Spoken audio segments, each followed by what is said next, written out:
L'heure est passée d'opposer les doctrines les unes aux autres. Ce sont les circonstances qui nous mènent.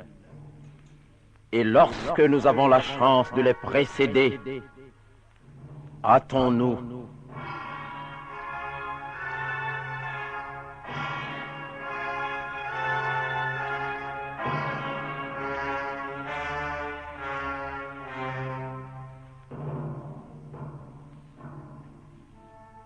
Vous avez entendu. Celui qui a parlé, c'est Monsieur Blaise Diagne, député des 4 communes du Sénégal. Il n'est plus. Mais il nous est impossible d'oublier sa voix déchirante qui dominait le tumulte de nos assemblées. L'honorable Monsieur Blaise Diagne. Plus que tout autre, il a mérité ce titre. Lui qui a été pendant 20 ans l'un des membres les plus estimés de ce grand club qu'est la Chambre des députés. Lui, on l'aimait pour ses 1000 qualités, pour sa vivacité d'esprit qui forçait le respect et l'admiration de tous.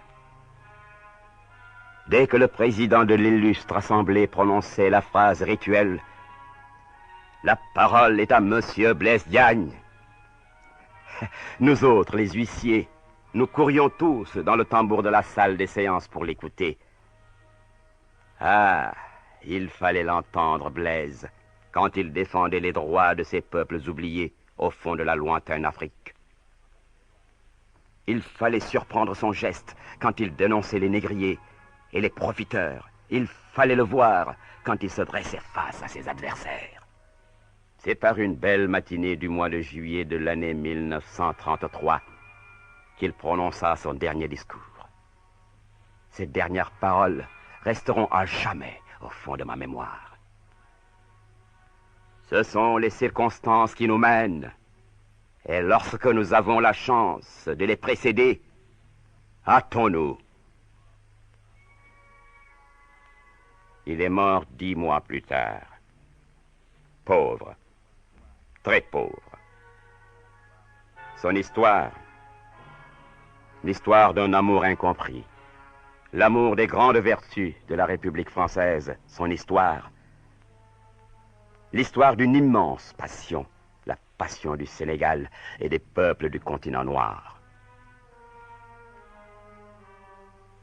Ce soir, nous revivrons les premiers combats de celui qui se considérait comme une sorte de symbole placé entre l'ancienne Afrique et l'Afrique moderne.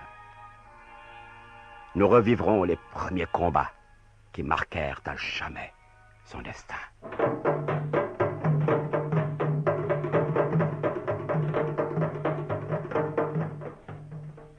Ils commencèrent à Saint-Louis du Sénégal au printemps de l'année 1914.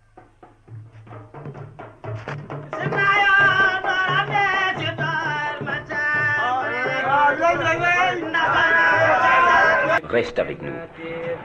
Il ne faut point troubler la méditation de notre frère Blaise. Vois comme cette nuit est belle. Elle part de ses astres les plus étincelants, l'infini de la Voie lactée. Elle célèbre les retrouvailles du Fils, notre frère Blaise, le grand voyageur du monde noir et de la mer, notre Sénégambie. Ils ont soif de solitude. Blaise n'a donc plus besoin de ses frères, doyens. Tu es notre clarté, Lamine. Tu es la grande porte ouverte vers l'avenir. Regarde, regarde notre frère Blaise. C'est lui qui va l'entrouvrir, cette lourde porte de bronze. Que le bon Dieu, puissant et miséricordieux, fasse qu'elle ne se referme point à le broyant. Tu oublies que nous sommes derrière lui? Si la porte broyait notre frère Blaise, elle écraserait notre espérance. Doucement, doucement, frère, doucement. Je ne sais pas si la porte va broyer Blaise, mais je constate que vous pilez de sombres pensées.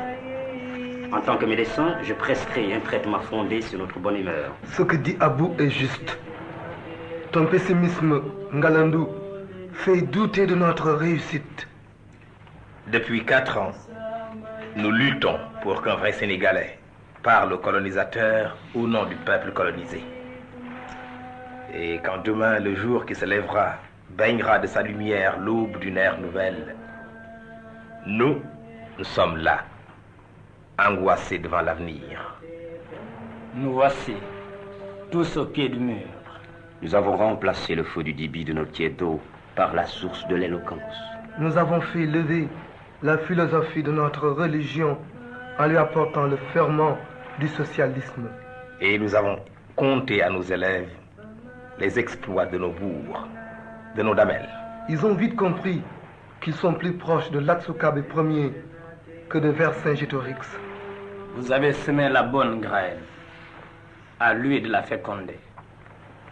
Tu ne dis rien, Lamine? 2 instituteurs, un agronome, un médecin, un agent de l'administration, un doyen. Je voudrais être Jésus de Nazareth. Oh, pas longtemps. 1, 2, 3 secondes. Le temps de vous multiplier par 1000. De vous lancer sur tout le Sénégal. Notre pays a tant besoin d'hommes qui détiennent la science. Et toi, tu resterais seul sur ton nuage?